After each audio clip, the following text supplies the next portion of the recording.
예, 저희가 오늘 살펴볼 하나님의 말씀은 열왕기상입니다. 열왕기상 10장을 펴놓으시면 되는데 본문이 좀 기니까 그냥 13절만 저희가 일단 보고 그 다음에 1절부터 다시 쭉 살펴보도록 하겠습니다. 그래서 열왕기상 10장을 펴놓으시고 저희가 1절부터 13절까지 한번 좀 빠르게 살펴보려고 합니다. 잘 아시는 것처럼 이 열왕기상 10장에는 이제 세바의 여왕이 나옵니다. 세바의 여왕.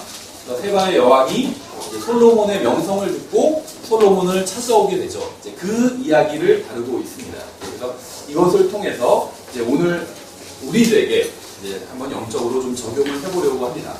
열왕기상 10장 1절부터 13절인데 본문은 13절만 읽겠습니다. 열왕기상 10장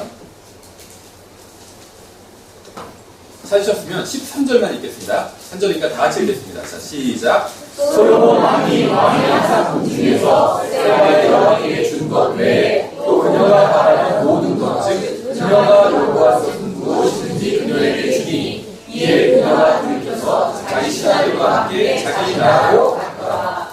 예, 잠깐 기도하고 시작하겠습니다. 기도하겠습니다.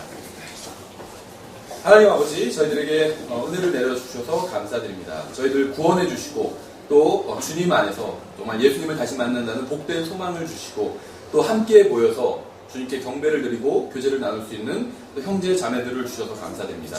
또 저희들 모여서 함께 주님께 경배 드릴 수 있는 또 예배당을 주셔서 감사드립니다. 저희가 주님께로부터 받은 이러한 모든 것들을 통해서 가지고 오직 주님께만 영광 돌리는 삶을 살 수 있도록 도와주시기 원합니다. 예수님의 이름으로 기도드렸습니다. 아멘. 예, 오늘은 성경에 나온 한 명의 여자 이야기를 하려고 합니다. 이 여자는 지금 이 자리에 모인 저와 여러분을 포함해서 모든 사람들의 모형이 되는 여자입니다. 주로 이제 성경에 여러 사람들이 나오고 이 사람들이 영적으로는 이제 여러 사람의 모형이 되는 경우가 많은데 이제 오늘 본문에 나온 이 세바 여왕은 여기 있는 모든 사람들의 모형이 된다고 볼 수 있어요. 하나님께서 지금 이 시간을 주관해 주셔서 우리가 바른 것과 잘못된 것, 또 빛과 어둠, 또 구원과 종교를 잘 구분할 수 있게 되기를 원합니다. 솔로몬은 다윗 왕의 아들이죠. 그래서 이스라엘의 세 번째 왕이었죠. 초대 왕이 사울, 둘째 왕이 다윗, 세 번째 왕이 이제 솔로몬입니다. 그래서 이스라엘 역사상 이제 가장 위대한 왕들 중에 한 명이에요. 굳이 따지자면 다윗을 가장 위대한 왕으로 꼽고 그 다음에 이제 솔로몬을 들 수 있겠죠.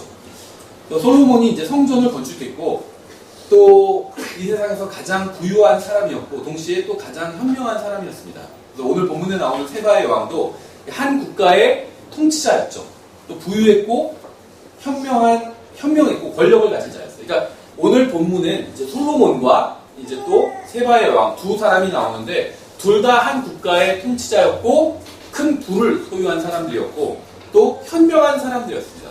솔로몬이 훨씬 더 현명했고, 왜냐하면 솔로몬은 이제 예수 그리스도의 모형이기 때문에 아주 현명한 왕이었고, 그런데 이 세바의 여왕도, 세바의 여왕은 오늘날 구원 받아야 될 사람들의 모형인데 현명한 사람을 상징적으로 보여줘요. 이 세바의 여왕은. 그래서 이 세바의 여왕은 솔로몬이 얼마나 지혜롭고 권능이 있는지에 대한 이야기를 듣고 실제로 만나고 싶어서 먼 곳으로부터 여행을 왔습니다. 그래서 솔로몬과 이야기를 나눠보고 또 이 솔로몬에 대한 소문이 사실인지 확인을 하러 온 거예요. 그녀는 모든 것을 시험해보고 솔로몬에 대한 소문이 모두 사실이었다는 것을 확인했습니다. 솔로몬은 예수 그리스도의 모형이고 이제 세바의 여왕은 예수 그리스도 앞으로 나아오는 죄인들의 모형이라고 보시면 됩니다. 먼저 첫 번째, 사람들은 질문을 가지고 하나님께 나아옵니다. 1절에 세바의 여왕이 주의 이름에 관해 솔로몬의 명성을 듣고 와서 어려운 문제들로 그를 시험하려고. 그러니까 세바의 여왕이 단순히 솔로몬의 어떤 명성, 솔로몬이 참 훌륭한 사람이다 이런 것만 듣고 온 것은 아닙니다. 목적이 있었다는 거예요. 주의 이름에 관해서 듣고 온 겁니다. 어떤 신앙적인 관심이 있었다는 거죠.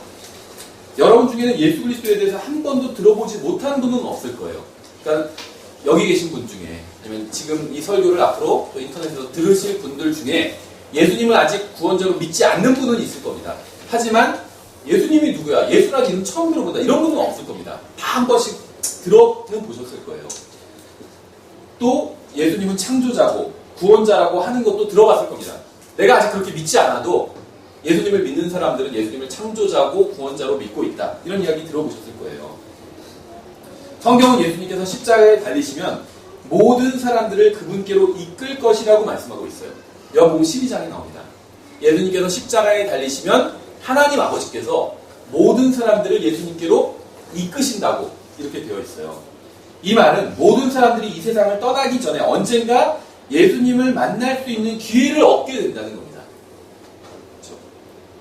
저는 이것이 사실이라고 믿어요. 그러니까 구원받지 못한 사람들은 인생에서 적어도 한 번 이상은 이 세바의 여왕이 소문을 듣고 솔로몬에게로 찾아왔던 것처럼 예수님을 한번 찾아보게, 알아보게, 예수님에 대해서 될 것이라고 생각을 합니다. 그러니까 바꿔 말하면 하나님께서는 모든 사람들에게 구원받을 수 있는 기회를 적어도 한 번 이상은 주신다고 좀 믿고 있습니다. 아마 지금은 전혀 그러고 싶은 마음이 없는 분도 있을 거예요. 예수님에 대해서 그렇게 뭐 별로 알고 싶지 않다. 이런 분도 있을 겁니다. 예수님을 믿거나 그리스도인이 되는 것, 기독교인이 되는 것에 전혀 관심이 없는 분도 있을 겁니다. 하지만 언젠가 그러한 것에 관심을 갖게 될 날이 올 것이라고 저는 생각을 합니다.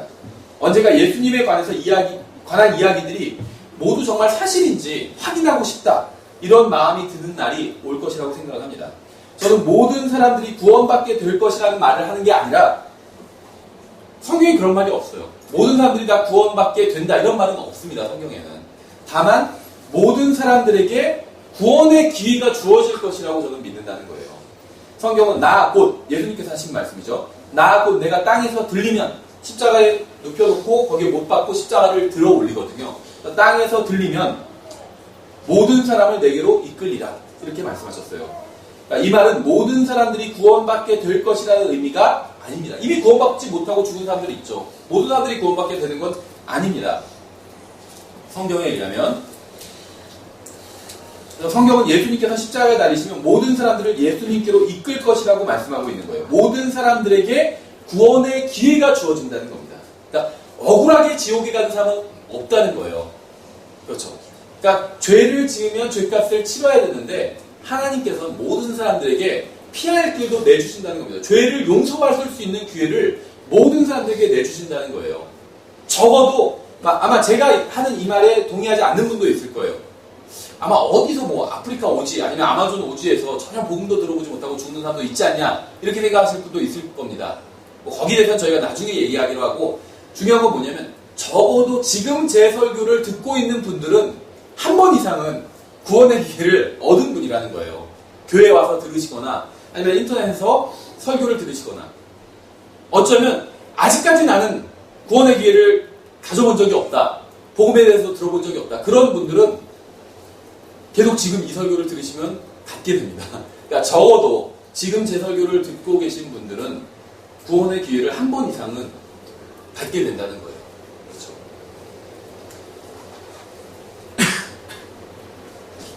모든 사람들은 인생을 사는 동안 언젠가는 진리에 대한 이야기를 듣고 생각해보고 구원받을 수 있는 기회를 얻게 됩니다. 물론 이런 일은 이제 다양한 방법으로 일어나요. 교회에 와서 설교를 듣고 갑자기 예수님에 대해서 알고 싶다는 생각을 할 수도 있고 그냥 매주 그냥 교회 의뢰에 왔다가 갑자기 그런 생각이 들 수도 있고 어머니나 아버지가 하시는 말씀을 듣고 그런 생각이 들 수도 있고 아니면 친구나 직장 동료의 이야기를 듣고 내 예수님을 만나봐야겠다 이런 생각이 들 수도 있습니다. 그러니까 인생을 통해서 드러나는 시기나 그 양상은 모습은 다르지만 진리에 대해 진지하게 생각하게 되는 시기가 누구에게나 찾아온다는 거예요. 사람들이 진리에 대해서 관심을 갖고 예수님께 찾아오게 될 때 어떻게 하는지 아세요? 질문을 가지고 찾아옵니다. 오늘 본문의 세바 여왕이 그랬던 것처럼 어려운 문제들, 자기가 생각할 때는 이 질문들을 가지고 찾아와요. 예수님은 어떻게 하나님이면서 동시에 인간일 수 있냐?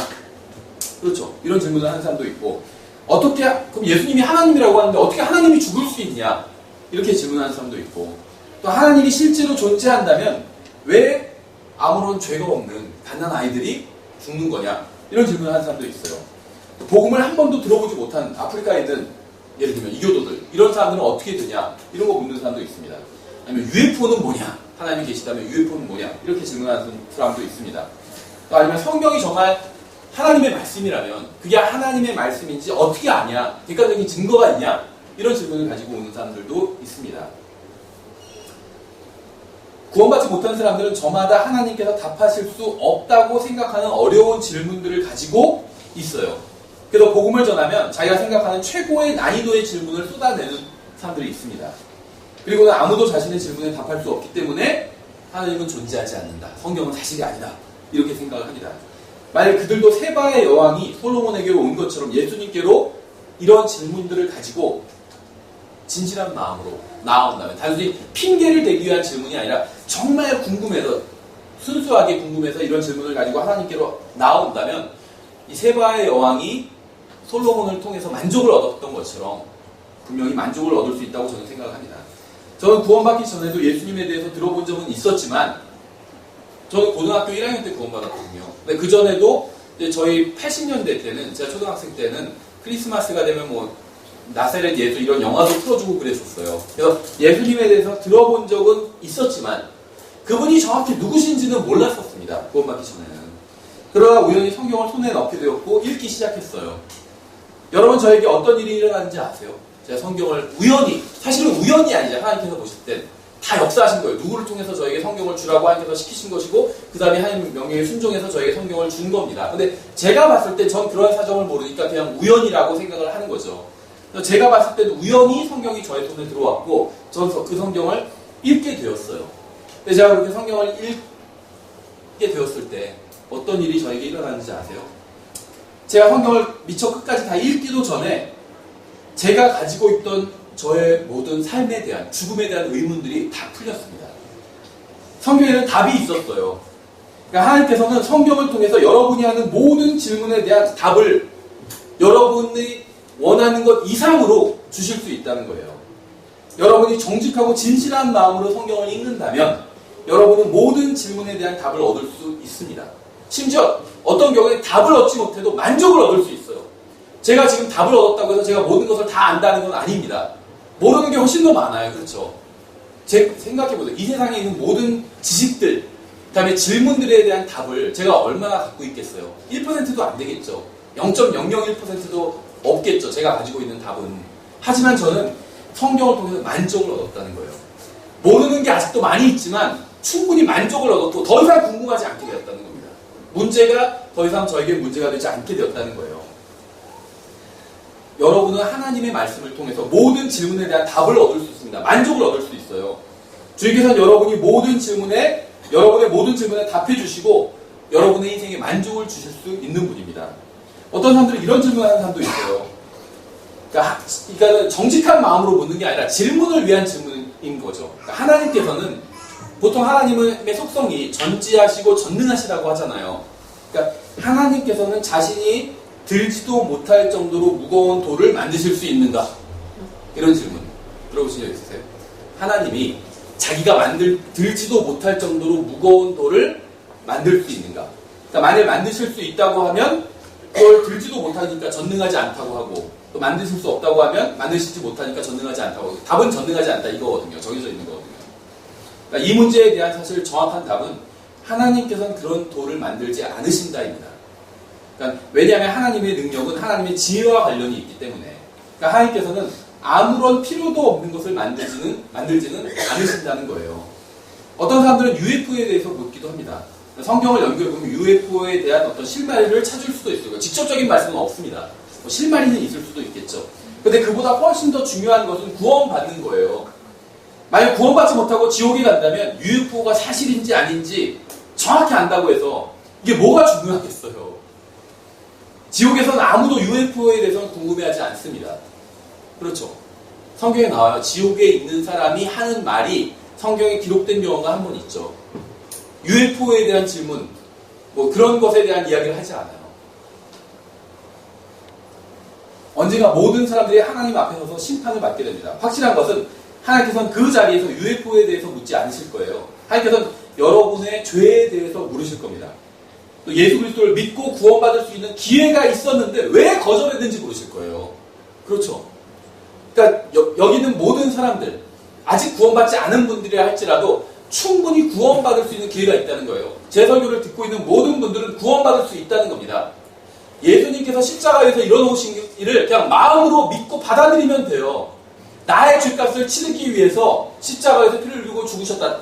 그것이 아니었다면 나는 구원받지 못했을 것이다.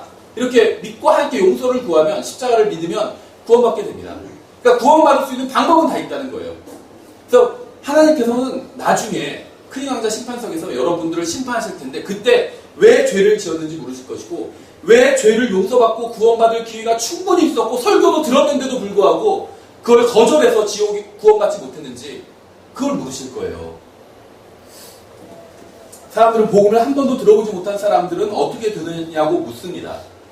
복음을 한 번도 들어보지 못한 사람이 죽으면 어디로 가는지 보다 중요한 것은 여러분이 죽으면 어디로 가느냐의 문제예요. 성경을 보면 하나님께서는 의롭고 공평하신 하나님입니다. 사람을 외모로 취하지도 않고 돈 많다고 봐주지도 않고 예쁘다고 봐주지도 않는다는 거예요. 공평하게 심판하신다는 거예요. 성경에 여러 번 나와 있어요. 그런 말씀이. 그러니까 하나님께서 복음을 한 번도 들어보지 못한 사람을 정확히 어떻게 심판하실지 우리가 정확히는 알 수 없겠죠. 과거에 오래전에 살았던 어떤 사람을 어떻게 심판하실지 정확히 알 수는 없지만 분명히 알 수 있는 건 공평하게 심판하신다는 겁니다. 그렇죠. 그러니까 그 문제는 해결된 거예요.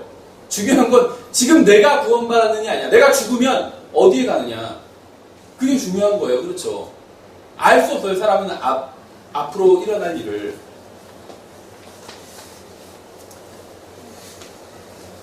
두 번째, 사람들은 재물을 가지고 하나님께 나와요. 세바의 여왕 첫 번째 질문을 가지고 나왔죠. 근데 질문만 가지고 나오는 것이 아니라 재물도 가지고 나옵니다. 2절을 보시면 심이 많은 수행원과 또 향료와 심이 많은 금과 보석을 실은 낙타들과 함께 예루살렘에 이르렀더라. 그러니까 솔로몬에게 어려운 질문을 하기 위해서 자기가 이 세바의 왕도 여왕이니까 많은 재물을 가지고 이제 예물을 가지고 나왔습니다. 어떤 사람들은 하나님 앞에 재물을 가지고 나오기도 합니다. 자신들이 가지고 있는 재물과 자신들이 하나님께 드리는 재물이 어떤 하나님께 깊은 인상을 줄 수 있다고 생각하는 사람들이 있어요. 특히 이 자본주의 사회일수록 더 그런 것 같아요. 돈이 많은 사람일수록 자기가 대단하고 싶다고 생각합니다. 자기에게 특별 대우를 해줘야 된다고 생각을 해요. 교회에서도 자기를 특별 대우해줘야 된다고 생각하고 자기가 특별한 존재라고 생각합니다. 그러니까 사람은 어떤 의미에서 특별한 존재예요. 예수님께서는 다 우리 한 사람 한 사람을 위해서 죽으셨을 거거든요. 그런 관점에서 보면 사람은 특별한 존재입니다. 하지만 모든 사람이 죄인이라는 점에 있어서는 특별하지 않아요. 누구도 특별한 사람이 없습니다. 빌 게이츠도 이건희 회장도 죽어서 하나님의 심판대 앞에 서면 다 똑같은 취급을 받게 될 겁니다.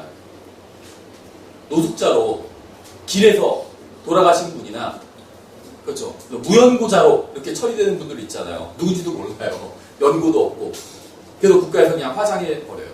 그런 분이나 최고급 요양원에 계시다가 최고급 병원, 특실에서 최고급 침대에 최고급 의료진의 케어를 가도를 받으면서 돌아가신 분이나 하나님 앞에서 똑같다는 거예요. 왠지 아세요? 그 사람이 가지고 있는 권력이나 재물이 하나님께는 아무런 느낌이 안 온다는 겁니다. 우리는 느낌이 와요. 그렇죠? 누가 돈이 많다고 그러면 더 관심이 가고 그렇지 않나요? 아 저만 그런가요? 아니, 보통 그렇잖아요. 또 예쁜 사람 보면 잘생기고 예쁜 사람은 더 관심이 가고 더 특별 대접을 해줘야 될 것 같고 그렇죠. 근데 하나님은 그렇지 않다는 거예요. 전혀. 감동이 안 된다. 인간은 돈을 보고 감동하거든요. 전율이 오고 그렇지 않나요? 복권에 당첨되면 전율이 오잖아요. 감동이 되고 인간은 돈을 보고 감동을 해요. 누구나 다 그래요. 훌륭하든 훌륭하지 않든 다 그렇습니다. 표현만 안 할 뿐이지. 그렇죠. 세상에서 좀 인격적으로 훌륭하다는 사람은 표현만 안 할 뿐이지 속으로는요 막 박수치고 좋아해요. 뭐 이런 얘기 해도 될지 모르겠지만 어떤 목사님들 그러신다고 하더라고요. 어디서 청빙이 온대요. 내가 여기서 200만 원 페이를 받고 있는데 어디서 딱 청빙 와서 저희 오시면 300만 원을 드리겠습니다. 그러면 딱 그런데요. 제가 기도해보고 다시 연락드리겠습니다 하고 끊자마자 여보 됐어 하면서 그런데요.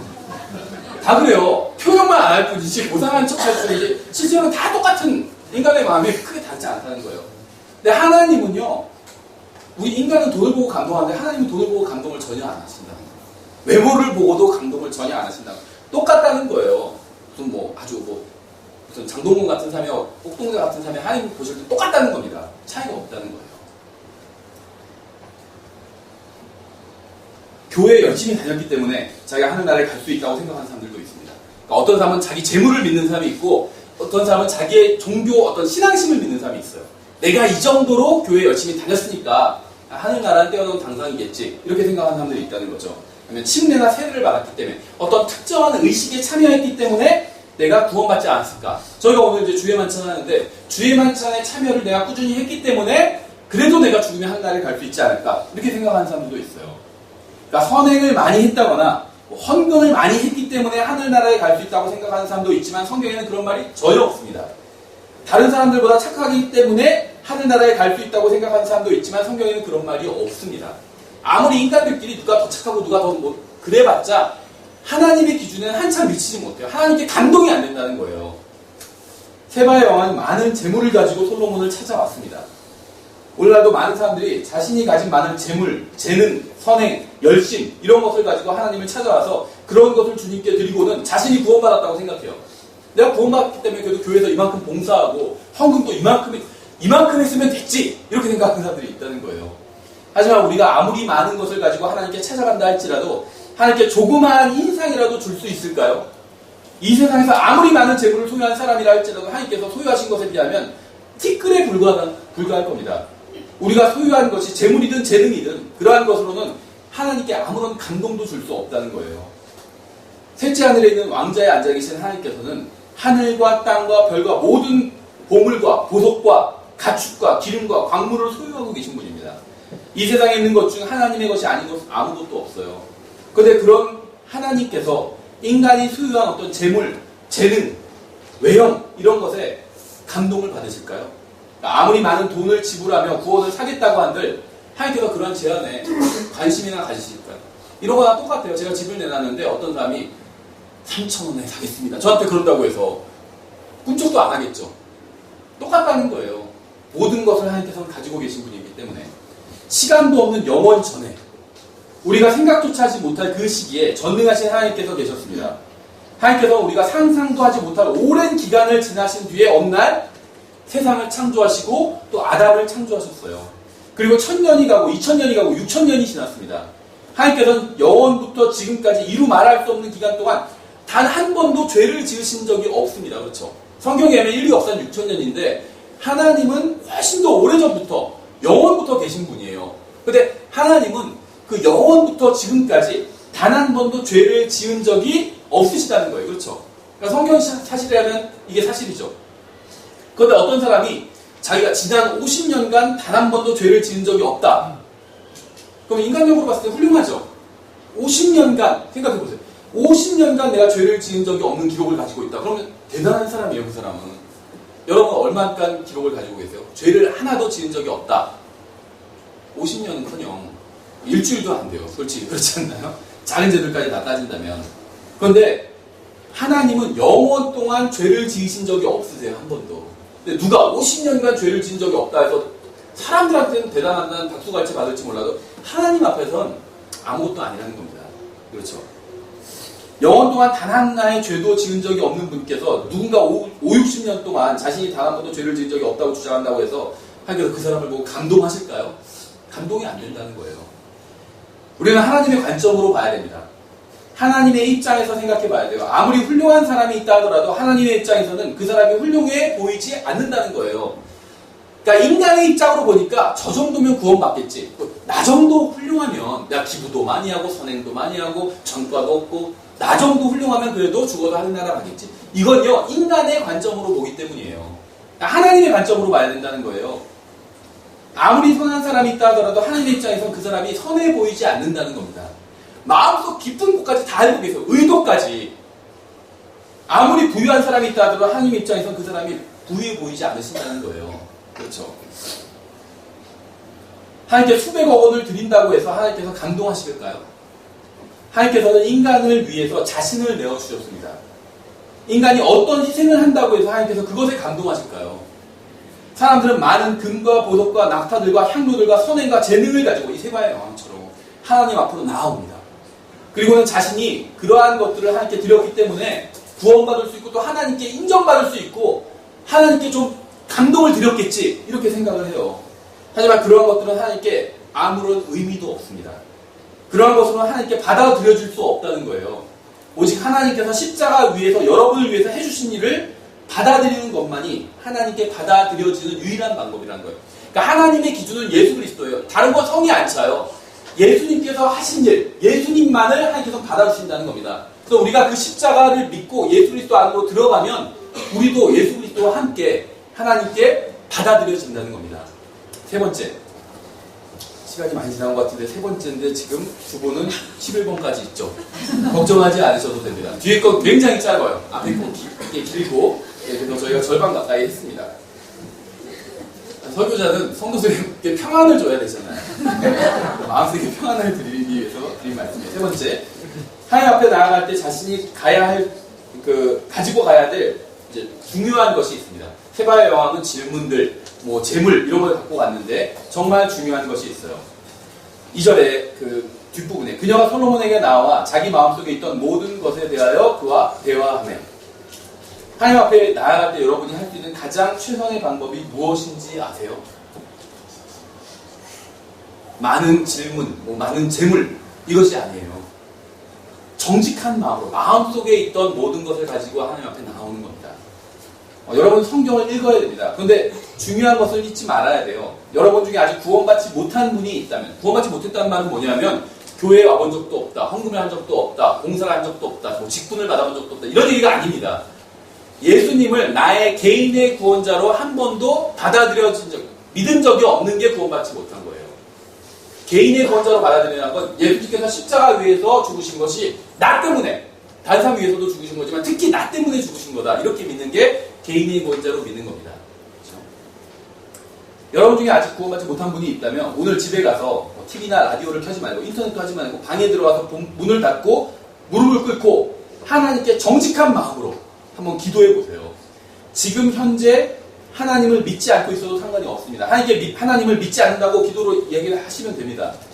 기도가 아무런 소용이 없다고 생각해도 상관없어요. 기도해도 아무런 소용이 없다고 그냥 말하세요. 정직하게. 하나님이 존재하지 않는다고 생각해도 상관없습니다. 하나님이 존재하지 않는다고 생각한다고 그렇게 이야기하시면 됩니다. 그러니까 여러분의 마음속에 있는 모든 것을 정직하게 하나님 앞에서 한번 이야기를 해보세요. 방에 들어가서 문을 잠그고 하나님을 한번 시험해보세요. 하나님, 저는 오늘 목사가 당신에 관해서 설교한 것을 들었지만 믿지는 않습니다. 그러니까 여러분이 할 수 있는 최선의 일은 하나님 앞에서 정직한 마음으로 한번 나아가 보세요. 여러분이 하는 말이 성경적으로 옳은지 아닌지 상관없어요. 여러분의 마음속에 있는 것을 그대로 하나님께 이야기해 보십시오. 목사가 하나님이 계시고 하나님 믿어야 구원받는다는데 솔직히 하나님이 계신 것도 믿어지지 않고 하나님이 나의 구원을 위해서 어떤 일을 하셨다는 것도 믿어지지 않습니다. 만약 하나님이 정말 계시다면 저의 마음을 한번 바꿔보세요. 전지전능하시니까 바꿔보십시오. 이렇게 기도해 보시라는 거예요. 그럼 하나님께서 정말 바꿔주실 수 있거든요. 그렇게 해서 구원받은 사람들을 많이 봤어요. 하나님께서는 구원받지 못한 사람들이 인생 중 단 한 번이라도 정직한 마음으로 하나님께 나오기를 원하십니다. 단 한 번이라도 하나님 앞에 정직하게 마음속에 있는 것을 그대로 말씀드려보세요. 저는 교회 가기도 싫고 성경을 읽기도 싫어요. 저를 억지로 교회에 끌고 가는 아버지와 어머니도 싫어요. 저는 그냥 마귀처럼 살고 싶어요. 저는 그냥 이 세상 사람들처럼 살고 싶어요. 당신이 저를 위해서 십자가에서 피를 흘리시건 말건 그건 저에게 중요하지 않아요. 저는 죽어서 지옥에 가거나 하늘나라에 가거나 관심도 없고 상관도 없습니다.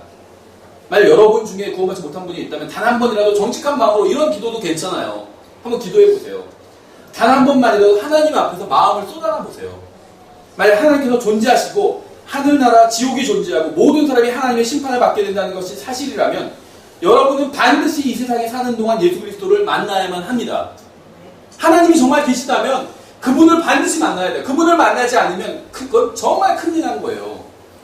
여러분 생각해보세요. 이 세상 모든 종교는 꼭 하나님을 믿어야만 구원받는다. 이것은 아니라고 그러죠. 다른 방법이 있다. 이렇게 얘기해요. 근데 성경만 우리가 인생을 사는 동안 반드시 살아있을 때 하나님을 믿어야 되고 예수님을 구원자로 받아들여야 되고 그렇게 하지 않으면 지옥에 가고 큰일 난다. 영원히 기회가 없다. 이렇게 말씀하고 있잖아요. 그러니까 성경이 사실이라면 예수님을 믿지 않고 죽는다는 건 정말 끔찍한 일인 겁니다. 그렇죠. 그래서 우리가 심각하게 생각해 봐야 돼요. 왜냐하면요. 전 세계에 성경이 사실이라고 믿는 사람들이 굉장히 많이 있어요. 그러니까 이것이 그냥 엉터리로 조작된 것은 아니라는 거예요. 그러면 그렇게 많은 사람들이 그냥 믿지는 않을 거 아니에요. 그러니까 전 세계에서 예를 들면 한 10억가량이 성경이 사실이라고 생각해요. 그러면 그 사람들이 다 성경이 사실이라고 생각한다고 해서 성경이 사실인 건 아니죠. 하지만 사실일 수도 있어요. 어느 한두 사람만, 아니 전 세계에서 한 100명만 성경이 사실이다 이러면 그건 사실일 확률이 적어요. 75억 중에 100명이면. 그런데 75억 중에 한 10억 가까이가 성경이 사실이라고 믿어요. 그럼 사실일 확률이 크다는 거예요, 제 말은. 아닐 수도 있지만 확률이 크다는 거예요. 그럼 한번 진지하게 생각해 봐야 된다는 거예요. 그렇죠.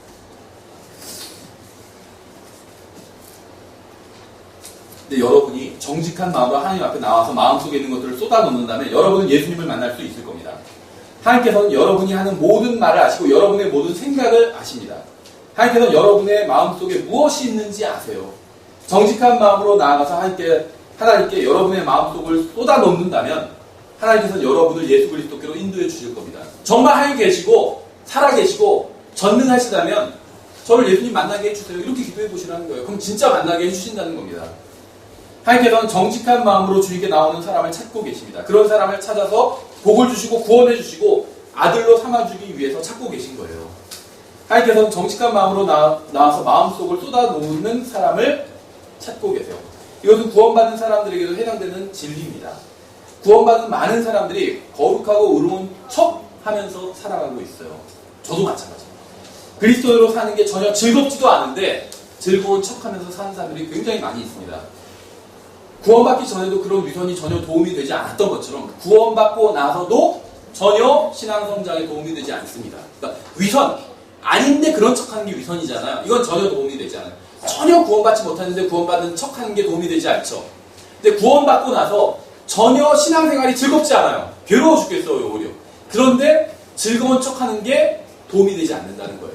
정직한 마음으로 다시 하나님 앞에 나아가야 된다는 겁니다. 그러니까 구원받기 위해서도 정직한 마음으로 하나님 앞에 나아가서 모든 마음을 쏟아놓아야 되고 구원받고 나서 뭔가 신앙이 막혀있는 것 같아요. 영적으로 성장하고 싶어요. 그래도 정직한 마음으로 하나님 앞에 나가서 모든 마음을 쏟아놓는 거예요. 그러니까 모든 답은 십자가에 있어요. 구원받기 전에도 십자가 앞으로 나아가서 모든 마음을 쏟아놓으면 되고 구원받고 나서도 뭔가 마음이 꽉 막혀 있으면 다시 십자가 앞으로 돌아가면 됩니다. 다시 구원받으라는 게 아니에요. 다시 하나님 앞에 모든 문제를 쏟아놓으라는 겁니다. 그러면 하나님께서는 새로운 마음을 주셔서 첫사랑을 회복할 수 있게 도와주실 거예요. 여러분이 구원받아 그분의 자녀가 되었다면 하나님께서는 여러분이 무엇을 하든 무슨 말을 하든 상관하지 않고 여러분의 아버지가 되시고 여러분을 사랑하십니다. 여러분이 정직한 마음으로 하나님께 나와서 도움을 구한다면 하나님께서는 기쁜 마음으로 여러분을 도와주실 거예요. 구원받아 하나님의 자녀가 된 사람들은 비참한 마음으로 이 세상을 살 필요가 전혀 없습니다. 생각해보세요. 빌 게이츠 아들이 어디 돈 꾸러 다니는 거나 똑같아요. 100만원, 200만원 꾸러 다녀요. 어디 캐피탈 막 그런 데 알아보고. 그건 똑같아요. 구원받은 사람이 이 세상을 비참하게 사는 것은. 하나님 아버지께 나아가면 새로운 마음과 기쁨과 평안을 넘치도록 주실 수 있습니다. 받을 수 있어요. 네 번째, 하나님 앞에서 숨겨진 것은 아무것도 없습니다. 3절, 솔로몬이 그녀의 모든 질문에 대해 그녀에게 말하였으니 왕에게 숨겨져서 그가 그녀에게 말하지 못한 것이 하나도 없었더라. 하나님께서는 여러분의 마음을 아십니다. 여러분에 관한 어떤 것도 하나님께 숨겨진 것이 없어요. 하나님께서는 여러분에 관한 모든 것을 다 알고 계십니다. 여러분 중에는 아직 하나님과 친밀한 교제를 나눠본 적이 없는 분도 있을 거예요. 하나님과 친밀한 교제를 나누는 것은 어렵다고 생각하는 분도 있을 겁니다. 예수님을 믿고 구원받는 건 거기까지는 왔는데 하나님과 친밀하게 교제하고 동행하고 이건 좀 어렵다 이런 분도 있을 거예요. 저는 그런 분들에게 묻고 싶어요. 하나님께 모든 죄를 자백한 적이 있나요? 나의 모든 마음을 하나님 앞에, 다른 사람 앞에, 목사 앞에 털어놓는 게 아니에요. 해결 못해요. 다른 사람이, 목사도 해결해 줄 수가 없어요. 오직 하나님께서만 해결해 줄 수가 있어요. 하나님 앞에 죄를 자백하고 마음을 다 털어놔야 된다는 거예요. 솔로몬은 세바의 여왕이 질문한 모든 것에 답을 주었습니다. 세바의 여왕은 모든 답을 얻었어요.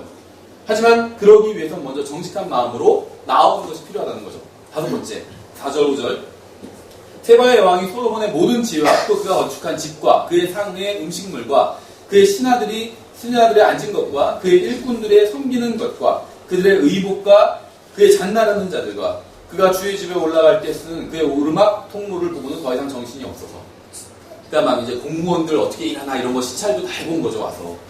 그러니까 성령님께서 주시는 확신을 얻기 전에는 결코 구원의 확신을 누릴 수 없습니다. 성령님께서 알려주시기 전에는 자신이 죄인인지 알지 못해요. 제가 지난번에도 말씀드렸지만 구원받기 위해서는 단 두 가지가 필요해요. 첫 번째는 내가 하나님 앞에서 죄인이라는 사실을 인정해야 되는 것이고, 두 번째는 나의 죄 문제를 해결해 줄 수 있는 유일한 분이 예수 그리스도고, 유일한 방법이 바로 예수 그리스도의 십자가 대속이다. 이것을 믿으면 됩니다. 근데 이 두 가지를 믿는 것은 다 성령님의 역사를 통해서 믿게 된다는 거예요. 그러니까 내가 죄인이라는 걸 아는 것도 우연히 알게 된 게 아니에요. 사람들은 속성상 자기 잘못을 시인하려고 하지 않습니다. 자기가 죄인이라고 인정하려고 하지 않아요. 근데 내가 죄인인 것 같다. 내가 하나님 앞에서 죄인일 수 있겠다. 이런 생각이 드는 이유는 성령님께서 마음속에서 역사해주고 계시기 때문이에요. 만약에 지금 여러분 중에 내가 하나님 앞에서 죄인이다 이런 생각이 드신다면 지금 성령님께서 역사하고 계신 거예요. 그러니까 성령님의 역사가 뭔지 잘 모르시는 분들이 있어요. 갑자기 막 가슴이 뜨겁거나 뭐가 어떻게 되거나 막 뭐가 그런 게 아니에요. 성경에 보면 그런 게 나와 있지 않아요. 죄를 지은 사람이 자기가 하나님 앞에서 죄인이라는 사실을 깨닫게 되는 거예요. 이게 성령님의 역사예요. 성령님께서 지금 그 사람의 머리와 마음속에서 역사하고 계신 거예요. 그래서 그걸 성령님의 역사를 거부할 수도 있어요. 죄인인 것 같은데 생각했다. 아니 그래도 아니야. 그럼 이제 그건 성령님의 역사를 거부하는 거예요. 받아들여요. 거기서. 맞다.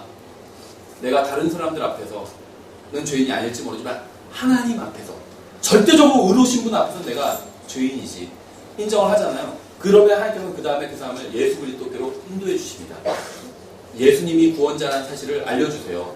그것도 성령님의 역사예요. 그걸 받아들이면 구원받게 되는 거예요. 그렇죠. 여섯 번째 6절에 왕에게 이르되 내가 내 땅에서 당신의 행적과 당신의 지혜에 관하여 들은 소문이 참되도다. 세바의 여왕은 솔로몬 왕에게 그에 대한 소문이 모두 사실이었다고 고백을 합니다. 저는 구원받기 전에는 예수 그리스도에 대해서 잘 몰랐어요. 어떤 사람들은 그분이 구원자가 되시고 주님이 되신다고 얘기했지만 저는 그것이 사실인지 몰랐습니다. 왜 그렇게 믿는지 예수님을 교회 왜 가고 게다가 돈까지 갖다 바치고 왜 그런지 이해가 되지 않았었어요. 그러나 성경을 통해서 예수님을 만났을 때 그분에 대한 그 모든 고백이 사실임을 알게 되었습니다. 전에는 몰랐고 확신하지 못했지만 이제는 알게 되었고 확신하게 되었어요. 전 예수님이 사랑스러운 분이시고 놀라운 분이시고 복된 분이시고 아름다운 분이라는 사실을 알게 되었습니다. 그분은 인도자시고 선생님이시고 위로해 주는 분이시고 친구고 형제가 되신다는 사실도 알게 되었어요. 이 모든 것이 진실이라는 것도 알게 되었습니다. 제가 그분이 구원자가 되신다는 사실을 받아들이고 그분께서 저의 영을 다시 태어나게 해주셨을 때 이러한 사실에 대한 확신을 저는 갖게 되었습니다. 여러분 중에는 아직 예수님을 개인적으로 알지 못하는 분도 있을 거예요. 개인적으로. 중요한 건 물론 예수님을 아는 것도 중요한데 거기서 그치면 안 되고 개인적으로 알아야 됩니다. 지금 대통령이 누가 될지는 모르지만 대통령이 있어요. 대통령이 오늘 제가 알 수 있죠. 대통령 당선되고 그럼 뉴스에서 다 나오잖아. 그럼 저 사람 대통령이구나. 그거 알 수 있죠. 그걸로는 충분하지 않다는 거예요. 개인적으로 알아야 돼요. 개인적으로. 그러니까 예수님을 그냥 아는 것으로는 충분하지 않다는 거예요. 개인적으로 알아야 돼요. 개인적으로. 내가 그분을 알고 그분도 나를 알아야 돼요.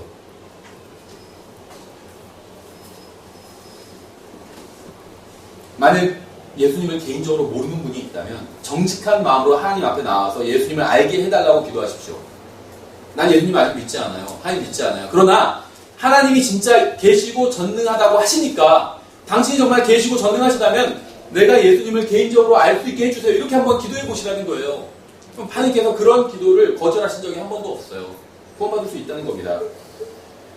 하나님은 사람과 다릅니다. 인간과 달라요. 하나님은 속이는 분이 아닙니다. 하나님은 성경에 기록된 그대로 정말 좋으신 분이에요.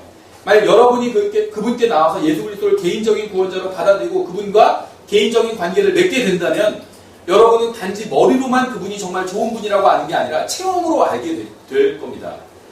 7번째 7절에 그러나 내가 와서 내 눈으로 그것을 볼 때까지 그 말들을 믿지 아니하였도다. 보라 그들이 절반도 내게 말하지 아니하였으니 당신의 지혜와 번영은 내가 들은 명성보다 뛰어나도다. 하나님 앞으로 나오기 전에는 결코 예수 그리스도를 알 수도 없고 믿을 수도 없습니다.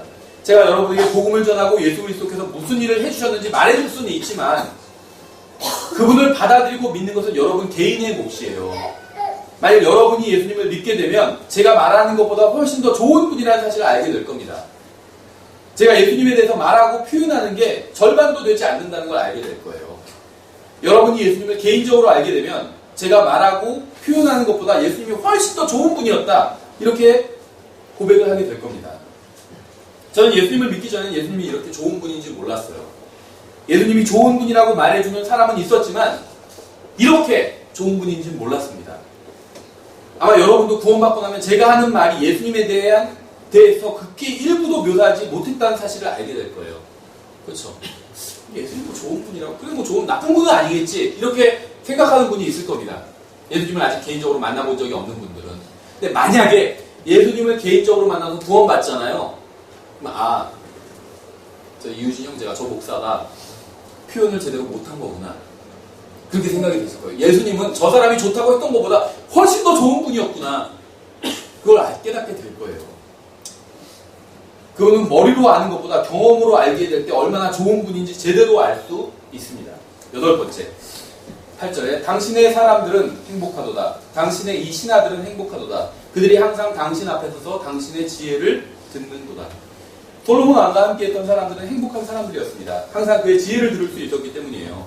그리스도인들은 행복한 사람들입니다. 왜냐하면 성경을 통해서 항상 전능하신 하나님의 지혜를 들을 수 있기 때문에, 그뿐만 아니라 항상 하나님과 동행할 수 있기 때문에, 여러분이 원하기만 하면 여러분은 매일 아침 하나님의 지혜를 들을 수 있습니다. 여러분이 집에 있을 때나 직장에 있을 때나 어디에 있을 때도 원하기만 하면 하나님의 지혜를 들을 수 있어요. 항상 하나님과 함께 하면서 그분의 지혜를 들을 수 있다는 것은 정말 행복한 일입니다. 여러분이 구원받았다면 이 세상에 여러분보다 더 행복한 사람은 없어요. 우리가 몰라서 그렇지. 이 세상 사람들도 항상 자신들이 섬기는 신의 지혜를 들으면서 살아갑니다. 이 사람들이 섬기는 신의 지혜를 어디서 듣는지 아세요? TV, 인터넷, 라디오, 이런 것을 통해서 이 세상 신의 지혜를 이 세상 사람들이 들으면서 살아가고 있어요. 때로는 영화, 때로는 잡지를 통해서, 때로는 드라마를 통해서, 특히 아침 드라마, 또 소재가 막 자극적이잖아요. 그럼 이 세상의 신이 이런 드라마, 영화, TV, 인터넷, 잡지, 여성지 뭐 이런 걸 통해서 무슨 얘기를 하는지 아세요? 메시지를 줘요. 음행을 해라, 음행을 해라, 화를 내라, 어머니에게 반항해라, 아버지에게 반항해라, 남편에게 반항해라, 바람을 펴라, 자살해라, 술을 마셔라, 담배를 펴라, 음행해라, 음행해라, 술을 마셔라, 담배를 펴라, 자살해라, 마귀를 섬겨라, 간음해라, 음행해라. 이런 메시지를 줘요. 끊임없이. 이렇게 이 세상 사람들은 하루 종일 자신이 섬기는 신으로부터 지혜를 듣습니다. 그리고 불행하게도 그 지혜대로 행하면서 살아가요. 음행하지 마라, 이런 메시지를 들어본 적이 없어요. 음행해라. 근데 물론 음행이라고 안 하죠. 사랑을 나눠라, 이렇게 얘기하죠. 다른 말로 해요. 요즘은 다 그렇게 해. 너만 손해야 안 하면, 이렇게 얘기한다는 거예요. 그런 얘기를 들으면서 살아가요. 그런데 그 지혜대로 살아가는데 문제는 뭐냐면 비참해진다는 거예요.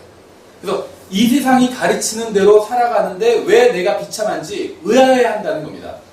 왜 세상 사람들이 비참한지 아세요? 그들의 신인, 세상 사람들의 신인 마귀가 비참하기 때문이에요. 마귀의 사역자도 비참합니다. 마귀의 메시지도 비참해요. 따라서 마귀를 섬기는 사람은 비참해질 수밖에 없습니다. 하나님께서는 어떻게 사랑하고 평안할 수 있는지 알려주십니다. 하늘의 영광과 참된 기쁨이 무엇인지 알려주세요. 휴거와 영원한 생명이 무엇인지 알려주십니다. 말할 수 없는 기쁨과 죽음에 대한 승리와 참된 만족이 무엇인지 알려주십니다. 이러한 하나님과 항상 동행하는 사람은 행복하지 않을 수 없어요. 왜냐하면 하나님은 행복하신 분이고 예수 그리스도도 행복하신 분이고 성령님도 행복하신 분이기 때문에, 하늘나라도 행복한 곳이고 하나님 앞에서 하나님을 섬기는 사람들도 행복한 사람들입니다. 모든 것은 여러분의 결정에 달려있어요. 여러분은 누구를 섬길 것입니까? 여러분의 신은 누구인가요? 누구와 동행할 것입니까? 누구와 함께 영혼을 보낼 것입니까? 여러분은 마귀의 속임수를 주의해야 됩니다. 구원받지 못한 사람들은 자신들이 행복하지 못하다는 사실을 잘 알고 있어요. 하지만 전 행복해요. 전 예수 그리스도를 믿고 있기 때문에 행복합니다. 제가 죽어서 어디에 갈지 알기, 지금 이 세상에서 조금 고생을 해도 결국에는 영원히 하나님과 함께 행복하게 있게 된다는 걸 믿고 있기 때문에, 확신하고 있기 때문에 행복합니다. 여러분 자신이 행복한지 아닌지 알 수 있을 거예요. 하나님과 동행하는 사람들은 행복합니다. 자신이 믿는 분이 누구인지 알고 자신이 어디로 가게 될지도 알기 때문에. 만약 여러분이 행복하지 않다면 예수 그리스도께로 나와서 행복해졌으면 좋겠어요. 저 구원받지 못한 사람들이 행복하지 않다는 사실을 압니다. 제가 어떻게 아는지 궁금하지 않으세요? 제가 구원받기 전에 저도 행복하지 않았기 때문에. 만약 여러분이 구원받지 못했다면 여러분도 자신이 행복하지 않다는 사실을 잘 알고 있을 겁니다. 행복한 척해도 사실은 마음속 깊은 곳에선 난 행복하지 않다, 이걸 알고 계실 거예요. 인생의 참된 행복은 예수님과 함께 하느냐 그렇지 않느냐에 달려 있습니다. 만약 여러분이 예수님과 동행한다면 여러분이 어디를 가건 누구와 만나건 상관없이 여러분은 행복할 수 있습니다. 여러분 각자가 이 행복을 어떻게 언제 찾을 수 있는지는 모르지만 예수 그리스도 안에는 참된 행복이 있어요. 저는 가진 것은 없지만 행복합니다. 왜냐하면 저는 제가 예수 그리스도의 품 안에 있다는 사실을 알고 있기 때문이에요. 예수 그리스도 밖에서 참된 행복을 찾으려는 시도는 모두 헛수고에 불과합니다. 아시잖아요, 잘. 왜냐하면 예수 그리스도 밖에는 어디에도 참된 행복이 존재하지 않기 때문이에요. 예수 그리스도 앞으로 나오십시오. 그리고 주님께 이렇게 말하세요. 예수님, 오랫동안 참된 행복을 찾아다녔지만 찾지 못했습니다. 이제 주님 앞에 나옵니다. 저에게 새로운 인생을 주십시오. 그러면 하나님께서는 정말 새로운 인생을 주실 거예요. 9번째, 9절에 주 당신의 하나님을 찬송할지로다. 그분께서 당신을 기뻐하사 이스라엘 왕자의 당신을 앉히시고 주께서 영원히 이스라엘을 사랑하셨으므로 당신을 왕으로 삼아 판단의 공의와 정의를 행하게 하셨도다 하고, 예수님께서는 왕이시고 판단의 공의와 정의를 행하시죠. 예수님께서는 구원자가 되시지만 동시에 판단을 내리고 재판하는 재판장이 되십니다. 만약 예수님께서 여러분의 구원자가 아니라면 예수님께서는 여러분의 재판장이 되실 겁니다. 예수님은 여러분의 구원자신가요? 아니면 재판장이신가요? 만약 여러분이 지금 예수 그리스도 앞으로 나아가면 예수님은 여러분의 구원자가 되실 겁니다. 그러나 여러분이 구원받기를 거절하면 예수님은 여러분의 재판장이 되실 것이고 여러분이 지은 모든 죄에 따라 여러분을 지옥으로 보내실 겁니다. 이것이 바로 하나님께서 정하신 거예요. 하나님께서는 예수님을 믿는 사람들에게 예수님을 구원자로 정하셨고 거부하는 자들에게는 예수님을 재판장으로 정하셨습니다. 10번째 10절에 그녀가 금 120달란트와 심이 많은 향료와 보석을 왕에게 주었는데 세바의 여왕이 솔로몬 왕에게 준 이 향료처럼 많은 향료가 다시는 오지 아니하였더라. 세바의 여왕은 솔로몬을 알고 나서도 그에게 이제 많은 선물을 주었습니다. 선물을 통해서는 구원받을 수 없습니다. 선행을 통해서는 하나님께 나아갈 수가 없습니다. 그러나 구원받고 나서는 선행을 해야 합니다. 그러니까 선행이 잘못된다는 것이 아니에요. 구원받기 위해서는 선행이 아무런 필요가 없지만 구원받고 나서는 선행을 해야 된다는 거예요. 하나님을 위해서. 그래서 여러분이 하나님의 자녀이고 그리스도인이라는 사실을 다른 사람이 알 수 있도록 해야 된다는 거예요. 구원을 위해서는 선행이 필요하지 않지만 구원받은 이후에는 반드시 선행이 있어야만 합니다. 우리는 그리스도 안에서 선한 행위를 하도록 창조되었고 구원받았기 때문에 에베소서 2장 10절에 있잖아요. 2장 8절 9절은 구원에 관한 말씀이고 2장 10절이 구원 이후에 관한 말씀이거든요. 제물로 하늘나라에 갈 수는 없지만 구원받은 사람은 제물로 하나님을 섬겨야 돼요.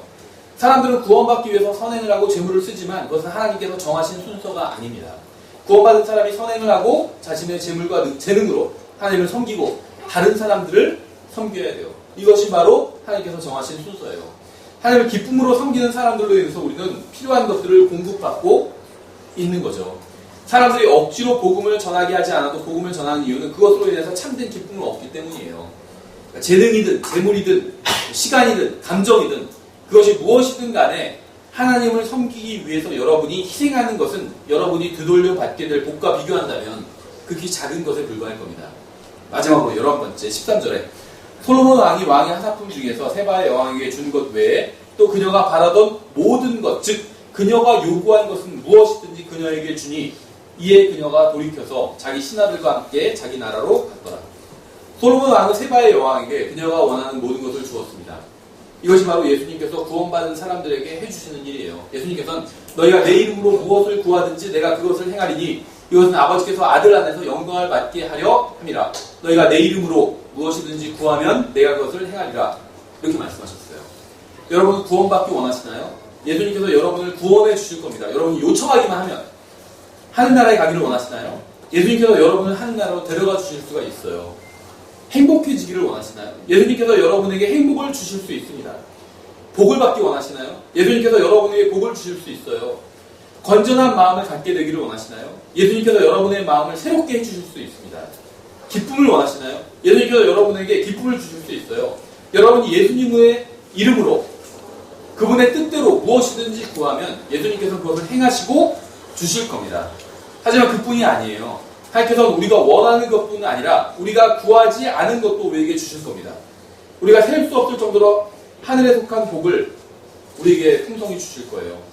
세바의 여호와는 원하는 모든 것을 받고 집으로 돌아갔습니다. 그녀는 큰 기쁨을 얻은 채로 돌아갔어요. 예수 그리스도를 만난 사람들은 인생이 완전히 변화됩니다. 말할 수 없는 기쁨을 얻게 돼요. 그거 받지 않은 사람은 모를 거예요. 이 기쁨과 평안과 이 확신을 알 수 없을 겁니다. 성령님께서 들어오셔서 새로운 상황으로 변화시켜 주실 뿐만 아니라 기쁨과 평안과 확신을 주세요. 하나님께서 도와주셔서 여기 계신 모든 분들이 또 이 설교를 듣는 모든 사람들이 예수 그리스도를 개인적으로 만나고 인생의 참된 기쁨과 의미와 확신과 평안을